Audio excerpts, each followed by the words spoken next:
Hello guys, അപ്പോൾ one പീസിൻ്റെ 14ാമത്തെ എപ്പിസോഡിലോട്ട് സ്വാഗതം. അപ്പോൾ എപ്പിസോഡിൻ്റെ തുടക്കം തന്നെ പഴയ പോലെ തന്നെ നമ്മുടെ കുറോയുടെ എൻട്രിയാണ്. യുദ്ധഭൂമിയിലോട്ട് കുറോ എൻട്രി ചെയ്യുന്നു. അതിനുശേഷം നടക്കണമെന്ന് വെച്ചാൽ കുറോ സ്വന്തം സൈനികരെ, അതായത് കുറോയുടെ കാറ്റ് പൈറേറ്റ്സ് ആ ഗ്രൂപ്പിനെ വിരട്ടുകയാണ്. കാരണം ഈ ചെള്ളിച്ചക്കന്മാരെ കാരണം അവരെ പ്ലാനിങ് വൈകുന്നത് കൊണ്ട് തന്നെ കുറോ അവിടെ ശോഭിതനാണ്. അങ്ങനെ കുറേ നമ്മുടെ ജാങ്കോനൊക്കെ കുറച്ച് പേടിപ്പിക്കുന്നുണ്ട്. അപ്പോൾ ഇതൊക്കെ കണ്ടിട്ട് നമ്മുടെ ഈ സോറോനായിട്ട് ഫൈറ്റ് ചെയ്യുന്ന കാറ്റ് പൈറേറ്റ്സ് ഉണ്ടല്ലോ, വില്ലന്മാർ. അപ്പോൾ ഇവന്മാർക്ക് ഇതൊന്നും കണ്ടിട്ടാണ് സഹിക്കണില്ല. ഈ കുറോൻ്റെ ഡയലോഗോടെയൊന്നും അവർക്ക് പിടിക്കാതായപ്പോൾ അവർ കുറോനായിട്ട് വെല്ലുവിളിച്ച്, നീയൊക്കെ 3 കൊല്ലം എവിടെ ഇരുന്നടാ, നിന്നൊക്കെ എന്തിനു കൊണ്ട്, നീയൊക്കെ ഒരു ക്യാപ്റ്റനാണോ, 3 കൊല്ലമായിട്ട് നീ ഈ ഫീൽഡിലില്ലല്ലോ, നീയെല്ലാം ഫീൽഡ് ഔട്ട് ആയില്ലേ എന്നെല്ലാം പറഞ്ഞ് കുറോനായിട്ട് അപമാനിക്കും. ഇത് കഴിഞ്ഞ് ഇവന്മാർ നേരെ കുറോനെ അറ്റാക്ക് ചെയ്യാൻ പോവാണ്. ആ നേരത്താണ് കുറോ ഇപ്പോഴും താൻ ഫീൽഡ് ഔട്ട് അല്ല, തൻ്റെ കയ്യിൽ ഇപ്പോഴും ആ വജ്രായുധം ഉണ്ടെന്ന് പറഞ്ഞാണ്ട് ഈ ഇൻവിസിബിൾ ആവുന്ന രീതിയിലുള്ളൊരു പ്രത്യേകതരം മൂവ്മെൻ്റ് ഒക്കെ എടുത്ത് കണ്ട് മൂപ്പര് നൈസായിട്ട് ഈ രണ്ടെണ്ണത്തിനെ ഒറ്റയടിക്ക് ഡിഫീറ്റ് ചെയ്യും.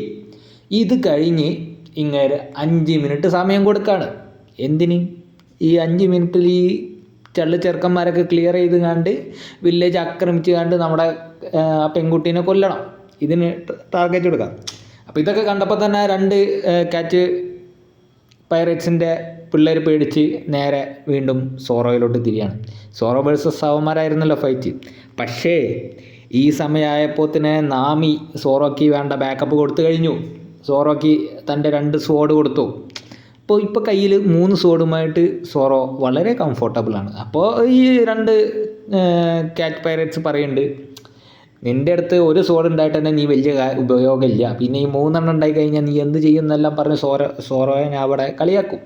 ഇത് കഴിഞ്ഞ് നേരെ ചാർജ് ചെയ്യുക. 5 മിനിറ്റ് സമയം കൊടുത്ത് 5 മിനിറ്റിൽ ഇവന്മാർ നമ്മുടെ ലൂഫിനെയും സോറോനെയും വൈപ്പ് ചെയ്തിട്ടില്ലെങ്കിൽ പ്രശ്നമാണ്. ലൂഫി ഓൾറെഡി അവിടെ ഉറങ്ങിക്കൊണ്ടിരിക്കുകയാണ്, ആൾ ഇതുവരെ എണീച്ചിട്ടില്ല. ആൾ മറ്റേ ആ ഹിപ്നോട്ടിസത്തിൻ്റെ മൂഡ് ഇതുവരെ വിട്ടിട്ടില്ല. അങ്ങനെ സോറോ വേഴ്സസ് ആ 2 പൈറേറ്റ്സ് തമ്മിലുള്ള ഫൈറ്റ് തുടങ്ങാൻ പോവാണ്. അവന്മാർ ചാർജ് ചെയ്തു സോറോയെ. സോറോ തിരിച്ചും അറ്റാക്ക് ചെയ്തു. ഒരൊറ്റ മൂവ്മെൻറ്റിൽ അവന്മാരെ രണ്ടിനും ഡിഫീറ്റ് ചെയ്തെടുക്കുകയാണ്. ഇതിലാ മറ്റേ കുറോയുടെ പൈറേറ്റ്സ് മൊത്തം തരിച്ച് നിൽക്കണം. എന്താണ് ഇവിടെ സംഭവിച്ചത്? കാരണം അവരുടെ ടീമിലെ സ്ട്രോങ് ആയിട്ടുള്ള 2 പേരെ നിഷ്പ്രയാസം സോറോ ടൈഗർ ട്രാപ്പ് എന്ന് പറഞ്ഞൊരു അറ്റാക്കാണ് യൂസ് ചെയ്തിരിക്കുന്നത്. അപ്പോൾ ആ ഒരു അറ്റാക്കിൽ നിഷ്പ്രയാസം കീഴടക്കിയിരിക്കുകയാണ്. അപ്പോൾ ഇതൊക്കെ കണ്ടിട്ട് ഈ 2 തെറിച്ച് നേരെ ചെന്ന് വീണ് നമ്മുടെ ജാങ്കോൻ്റെ കാലിൻ്റെ ചോട്ടേക്കാണ്. അപ്പോഴേക്കും നമ്മുടെ 1-2 മിനിറ്റ് അവിടെ 1 മിനിറ്റ് കഴിഞ്ഞു. ഇനി 4 മിനിറ്റേ ബാക്കിയുള്ളൂ. മറ്റേ മുകളിൽ നിന്ന് നമ്മുടെ കുറോ ടൈം എണ്ണിക്കൊണ്ടിരിക്കുകയാണ്. നിങ്ങൾക്ക് 5 മിനിറ്റ് സമയം തന്നിട്ടുണ്ട്. 5 മിനിറ്റിൽ നിങ്ങൾ ക്ലിയർ ചെയ്തില്ലെങ്കിൽ എൻ്റെ ഏരിയ കുറോ ക്ലിയർ ചെയ്യുന്നുള്ള വാണിംഗ് കൊടുത്തിട്ടുണ്ട്. അങ്ങനെ സോറോയും കുറോയും നേർക്കുനേർ നിൽക്കുന്നു. ഓൾറെഡി 2 ഡിഫീറ്റ് ചെയ്ത് കഴിഞ്ഞല്ലോ. അപ്പോൾ ഈ നേരത്ത് തടിയന് കൊടുത്ത വെട്ട് കാര്യമായിട്ട് ഏറ്റിട്ടില്ല. തടിയൻ്റെ വെട്ട് അങ്ങനെ മുറിഞ്ഞിട്ടൊന്നുമില്ല. അതായത് 2 ഉണ്ട്. അതിൽ ഒരു എലുമ്പനും ഒരു തടിയനുമാണ്. അപ്പോൾ എലുമ്പന് നല്ല രീതിയിൽ വെട്ടുടുങ്ങിയേക്കണ്. തടിയനധികം വെട്ടുടുങ്ങാത്തതുകൊണ്ട് തടിയെങ്കിലും നല്ല രീതിയിൽ പരിക്കും പറ്റിയേക്കണ്. പക്ഷേ തടിയൻ നമ്മുടെ ജാങ്കോനോട് അവനെ ഹിപ്നോട്ടൈസ് ചെയ്യാൻ പറയും. എന്താണെന്ന് വെച്ചാൽ വേറെ ഒന്നല്ല, ജാങ്കോയ്ക്ക് 2 രീതിയിൽ ഹിപ്നോട്ടൈസ് ചെയ്യും. ഒന്നെന്ന് പറഞ്ഞാൽ ഉറക്കി കളയും, രണ്ടാമതെന്ന് പറഞ്ഞാൽ ഒരു എക്സ്ട്രാ പവർ ബൂസ്റ്റ് ചെയ്യുന്ന രീതിയിൽ ഹിപ്നോട്ടൈസ് ചെയ്യും.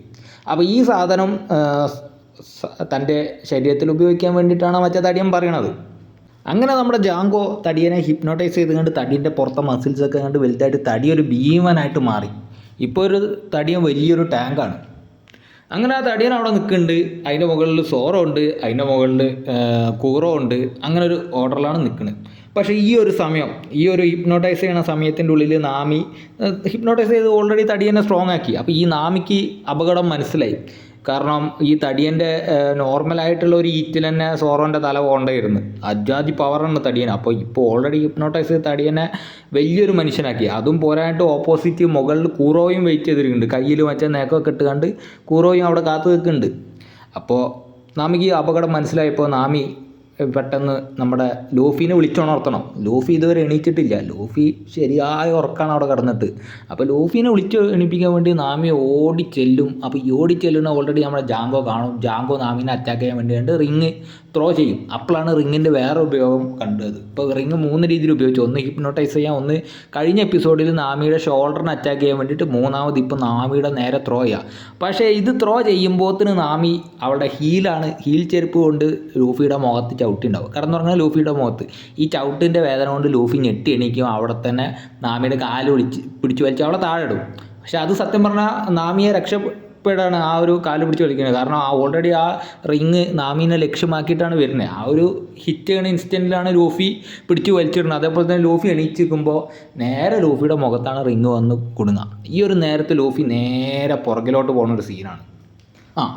അപ്പോൾ നേരെ പുറകിലോട്ട് പോയി കണ്ട് നമ്മൾ കരുതും സാധനം വീണ് എന്ന് കരുതുമ്പോൾ പെട്ടെന്നൊരു സ്റ്റാൻസ്, അവിടെ ഒരു നൃത്തമാണ്. ആ നൃത്തത്തിൽ പിന്നെ ആൾ എണീച്ച് ഇങ്ങനെ വരും.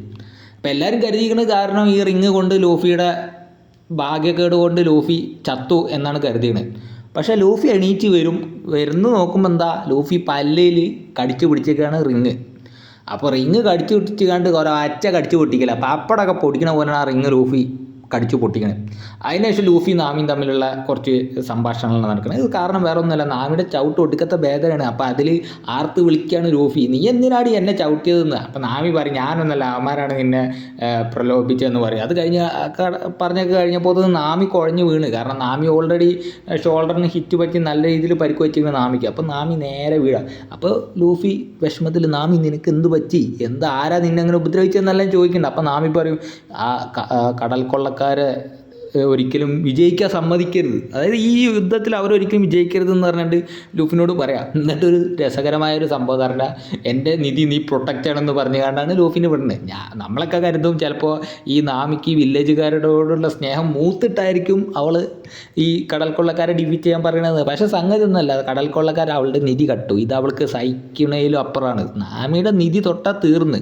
നാമിക്ക് ഏറ്റവും വലുത് ട്രഷറാണ്. അപ്പോൾ ആ ട്രഷർ പ്രൊട്ടക്റ്റ് ചെയ്യണമെന്നാണ് ലൂഫിനോട് പറയണം. പിന്നെ നേരെ യുദ്ധഭൂമിയിലോട്ട് ലൂഫി വരുന്നു. ഈ ഒരു നേരം തന്നെ നമ്മുടെ ലൂഫീനെ കുറോ ഐഡൻറ്റിഫൈ ചെയ്തു. കാരണം കുറോ ലാസ്റ്റായിട്ട് ലൂഫീനെ കാണുന്നത് ആ സ്റ്റീപ്പിൻ്റെ മുകളിൽ നിന്നും തലയും കുത്തി താഴെ വീഴുമ്പോഴാണ്. കുറോ വിചാരിച്ചു ഇവൻ ചത്തില്ല എന്നുള്ള മൈൻഡിലാണ് കുറോ നിൽക്കുന്നത്. ഇപ്പോൾ ഒരു കണ്ടീഷൻ എന്ന് പറഞ്ഞാൽ, ആ ഒരു ചെരുവിൽ, ആ ഒരു മലയുടെ ഇടയിലുള്ള ആ ഒരു വഴി, ആ ചെരുവിൽ ഏറ്റവും ടോപ്പിൽ കൂറോ, സൈഡിൽ ഉസോപ്പ് കിടക്കുന്നുണ്ട്. അതിനുശേഷം മിഡിലിൽ സോറോ 3 swords സ്റ്റൈൽ, അതിന് നേരെ താഴെയിൽ തടിയൻ വിത്ത് ജാങ്കോ, അതിനേറ്റടിയിൽ ലൂഫി. ഇതാണ് ഇപ്പോൾ ഉള്ളൊരു ഫോർമേഷൻ. അതായത് ഏത് നിമിഷവും ഒരു കിടിലം അടി പൊട്ട എന്നുള്ള രീതിയിൽ അത്രയും ടെൻഷൻഡ് എൻവയോൺമെൻറ്റാണ് അവിടെ നടന്നുകൊണ്ടിരിക്കുന്നത്. അങ്ങനെ ഒരു കണ്ടീഷനാണ് അവിടെ. അങ്ങനെ ആ ഒരു സ്റ്റെയർ ഡൗൺ നടക്കുമ്പോഴാണ് ഇവിടെ ഇട്ട് ഈ ഒരു ഏരിയയിലോട്ട് ഒരു എൻട്രി. വേറെ ആരുമല്ല, എൻ്റെ ഒരു അഭിപ്രായത്തിൽ ഏറ്റവും മണ്ടത്തരമുള്ളൊരു എൻട്രിയാണ്. സംഗതി എന്ന് പറഞ്ഞാൽ മറ്റേ പെണ്ണ് ആര്, മറ്റേ കയ, അതായത് ഈ അൾട്ടിമേറ്റായിട്ട് ഈ പൈറേറ്റ്സിൻ്റെ ലക്ഷ്യം അവളെ കൊല്ലുക എന്നുള്ളതാണ്. അവളെ കൊന്നു കഴിഞ്ഞാലേ നമ്മുടെ കുറോക്കി അവളുടെ സ്വത്തും അതേപോലെ തന്നെ പിന്നെ സമാധാനമായിട്ട് ജീവിക്കാൻ പറ്റുള്ളൂ. അപ്പോൾ അതിന് വേണ്ടിയിട്ടാണ് ഇവന്മാർ വന്നത്. അപ്പോൾ സംഗതി എന്താണെന്ന് വെച്ചാൽ, ഇവന്മാരുടെ അടുത്തേക്ക് വന്നുകാണ്ട് എന്നെ കൊന്നോളി, വില്ലേജേഴ്സിനെ ഒന്നും ചെയ്യരുത് എന്ന് കരഞ്ഞ് പറയാൻ വേണ്ടിയിട്ടാണ് ഇങ്ങോട്ട് കെട്ടി നിന്ന് വിളിച്ചിരിക്കുന്നത്. അങ്ങനെ അവളെ വില്ലേജേഴ്സിനെ വിടുന്നു തോന്നുന്നുണ്ടോ? കാരണം ആരെങ്കിലും വെറുതെ വിട്ട് കഴിഞ്ഞാൽ, ഇപ്പോൾ ഉസോപ്പ് തന്നെ വിട്ട് കഴിഞ്ഞ് കഴിഞ്ഞാൽ ഉസോപ്പ് പറയും ഇവൻ കൂറോ എന്ന് പറഞ്ഞാൽ പൈററ്റാണ്, അതുകൊണ്ട് തന്നെ ഇവൻ ഈ നാട്ടുകാരെല്ലാം കൊല്ലും എന്ന് ഉസോപ്പ് പറഞ്ഞു നടക്കും. അപ്പോൾ ഒരു തെളിവും ബാക്കി വെക്കാതെ വേണം ഈ സാധനം എക്സിക്യൂട്ട് ചെയ്യാൻ. അപ്പോൾ അതിന് വേണ്ടിയിട്ടാണ് നമ്മുടെ കുറോ മച്ചാൻ നിൽക്കുന്നത്. ഈ നേരത്തോട്ടാണ് ഇവൾ വന്ന് അപേക്ഷിക്കണേ, ഒന്നും ചെയ്യരുത്, ഈ വില്ലേജുകാരൊക്കെ വെറുതെ വിടണം, ഒന്നും നടക്കുമോ, എന്നെ എന്ത് വേണമെങ്കിലും ചെയ്തോളൂ ഇന്ന്, എന്തെങ്കിലും നടക്കും, ഒന്നും നടക്കില്ല. അപ്പോഴാണ് ആ മറ്റേ നമ്മുടെ കൂറോ സത്യം പറയണത്, നിന്നെ മാത്രമല്ല നിൻ്റെ വില്ലേജ് മൊത്തം എക്സിക്യൂട്ട് ചെയ്യാണ്ട് ഞാൻ പോകില്ലാന്ന്, എനിക്ക് കുറച്ച് പ്ലാനും സ്ട്രാറ്റജി ഒക്കെ ഉണ്ട്, 3 കൊല്ലമൊക്കെ നിന്നെ പോലുള്ള ചെള്ള് പെണ്ണിനൊക്കെ നോക്കി പിന്നെ എന്തിനാന്ന് നീ വിചാരിച്ചു, എനിക്ക് സ്നേഹം കൊണ്ടാണ് എന്നുള്ള രീതിയിലൊക്കെ പറഞ്ഞു കണ്ട് അവളെ തളർത്തു. അപ്പോൾ ആ ഒരു സംഗതി അവിടെ നടക്കുമ്പോൾ തന്നെ ഇതൊക്കെ കേട്ടിട്ട് നമ്മുടെ പെണ്ണ് സാധനം എടുക്കും, തോക്കാണ്ട് എടുക്കും. അതിനു മുമ്പ് വേറെ സംഭവം ഉണ്ടായിരുന്നു. അതിൻ്റെ മുമ്പ് എന്ന് പറഞ്ഞാൽ ഒരു ഹീറോയിക് സേവിങ് ഉണ്ടായിരുന്നു നമ്മുടെ ഉസോപ്പിൻ്റെ വക. അതായത് ഈ പെണ്ണ് വന്നപ്പോൾ തന്നെ നമ്മുടെ കുറോ ഡയറക്റ്റ് പെണ്ണിനെ അറ്റാക്ക് ചെയ്യാനാണ് നോക്കിയത്. അപ്പോൾ ഈ നേരത്തെ ഉസോപ്പ് ആ ഒരു ഇൻസ്റ്റൻറ്റിൽ ആ ഒരു കത്തിയുടെ മുമ്പിൽ നിന്നും പെണ്ണിനെ ഡൈവ് ചെയ്തുകൊണ്ട് ഒരു ഹീറോയിക് സേവ്. കിടിലം സംഗതി. ചെറുക്കൻ ഒരു ഉണ്ടാക്കാൻ നോക്കിയത്, ഒരു hero saving A girl moment അവിടെ ക്രിയേറ്റ്. അതാണ് ക്രിയേറ്റ് ചെയ്തത്. സംഗതി ഓക്കെ ആണെങ്കിലും കാണാനൊക്കെ രസമുണ്ടായിരുന്നു. അപ്പോൾ എന്തായാലും അത് പോട്ടെ, അത് വലിയ കാര്യമുള്ള കാര്യമൊന്നുമല്ല. അപ്പോൾ പിന്നെ നമ്മൾ പറഞ്ഞു നിർത്തിയ എവിടെയെന്ന് വെച്ചാൽ പെണ്ണ് തോക്കെടുത്ത് നേരെ കുറോൻ്റെ നേരെ എയിം ചെയ്യാണ്. അപ്പോൾ കുറോനെ വെടി പൊട്ടിക്കുന്നാകുമ്പോൾ കുറോ കുറച്ച് സ്ട്രാറ്റജി മറ്റിയാണ്ട് കുറച്ച് പഴയ സെൻറ്റ് കഥകളും അവർ തമ്മിലുള്ള സ്വീറ്റായിട്ടുള്ള മൊമെൻറ്റ്സ് 3 കൊല്ലത്തെ അവരുടെ നല്ല നല്ല മൊമെൻറ്റ്സിനെയും കുറിച്ചായിട്ട് വർണ്ണിക്കും. ഇത് കേൾക്കുമ്പോൾ പോട്ടത്തി പെണ്ണ് താലയും കുത്തി വീണ് എന്ന് പറയാനല്ലാണ്ട് പെണ്ണ് നേരെ തോക്ക് ഇങ്ങനെ പിടിച്ചിരിക്കുമ്പോൾ കുറ വയ്യ വന്നാണ്ട് അവളെ തോക്കാണ്ട് പിടിച്ചു കഴിഞ്ഞപ്പോൾ കുറോടെ സ്വഭാവം മാറും. നായിൻ്റെ മോളെ നിന്നെയൊക്കെ ആരാടി വില കേൾക്കുന്നത് എന്നുള്ള രീതിയിലാവും കുറോ. അങ്ങനെയല്ല പറഞ്ഞതെന്നെങ്കിലും ആ ഒരു മൈൻഡിലാണ് പിന്നെ കുറോ.